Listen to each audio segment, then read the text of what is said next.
Praise the Lord. ഇയ്യോബിൻ്റെ പുസ്തകം 14-ാം അധ്യായം 1 മുതൽ 22 വരെയുള്ള തിരുവചനങ്ങൾ. സ്ത്രീ പ്രസവിച്ച മനുഷ്യൻ അല്പായുസ്സുള്ളവനും കഷ്ടസമ്പൂർണനും ആകുന്നു. അവൻ പൂ പോലെ വിടർന്ന് പൊഴിഞ്ഞു പോകുന്നു, നിലനിൽക്കാതെ നിഴൽ പോലെ ഓടിപ്പോകുന്നു. അവൻ്റെ നേരെയോ തൃക്കണ്ണുമിഴിക്കുന്നത്, എന്നെയോ നീ ന്യായവിസ്താരത്തിലേക്ക് വരുത്തുന്നത്. അശുദ്ധനിൽ നിന്നു ജനിച്ച വിശുദ്ധനുണ്ടോ? ഒരുത്തനുമില്ല. അവൻ്റെ ജീവകാലത്തിന് അവധിയുണ്ടല്ലോ. അവൻ്റെ മാസങ്ങളുടെ എണ്ണം നിന്റെ പക്കൽ. അവന് ലംഘിച്ചുകൂടാത്ത അതിർ നീ വച്ചിരിക്കുന്നു. അവനൊരു കൂലിക്കാരനെ പോലെ വിശ്രമിച്ചു.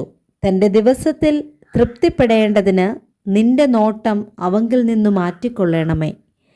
ഒരു വൃക്ഷമായിരുന്നാൽ പ്രത്യാശയുണ്ട്. അതിനെ വെട്ടിയാൽ പിന്നെയും പൊട്ടിക്കിളിർക്കും. അത് ഇളം കൊമ്പുകൾ വിടാതിരിക്കയില്ല. അതിൻ്റെ വേർ നിലത്തു പഴകിയാലും അതിൻ്റെ കുറ്റി മണ്ണിൽ കെട്ടുപോയാലും വെള്ളത്തിൻ്റെ ഗന്ധം കൊണ്ട് അത് കിളിർക്കും, ഒരു തൈ പോലെ തളിർവിടും. പുരുഷനോ മരിച്ചാൽ ദ്രവിച്ചു പോകുന്നു. മനുഷ്യൻ പ്രാണനെ വിട്ടാൽ പിന്നെ അവൻ എവിടെ?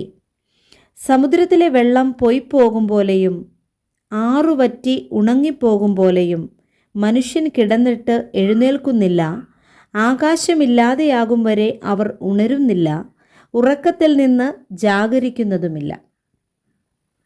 നീ എന്നെ പാതാളത്തിൽ മറച്ചുവെക്കുകയും നിന്റെ കോപം കഴിയുവോളം എന്നെ ഒളിപ്പിക്കുകയും എനിക്ക് ഒരവധി നിശ്ചയിച്ച് എന്നെ ഓർക്കുകയും ചെയ്തുവെങ്കിൽ കൊള്ളായിരുന്നു. മനുഷ്യൻ മരിച്ചാൽ വീണ്ടും ജീവിക്കുമോ?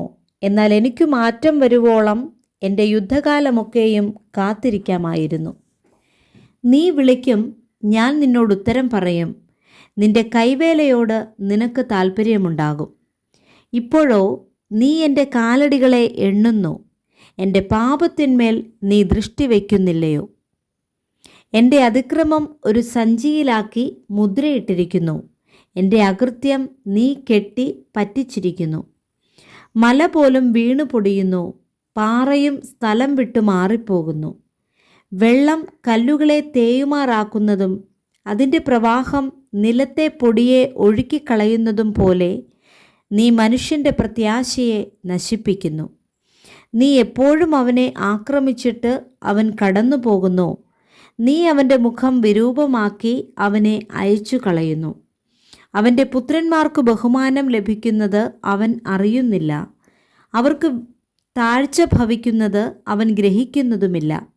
തന്നെപ്പറ്റി മാത്രം അവൻ്റെ ദേഹം വേദനപ്പെടുന്നു. തന്നെക്കുറിച്ചത്രേ അവൻ്റെ ഉള്ളം ദുഃഖിക്കുന്നു. Praise the Lord. വായിച്ച തിരുവചനങ്ങളാൽ കർത്താവ് നമ്മെ സമൃദ്ധമായി അനുഗ്രഹിക്കുമാറാകട്ടെ. ആമേൻ.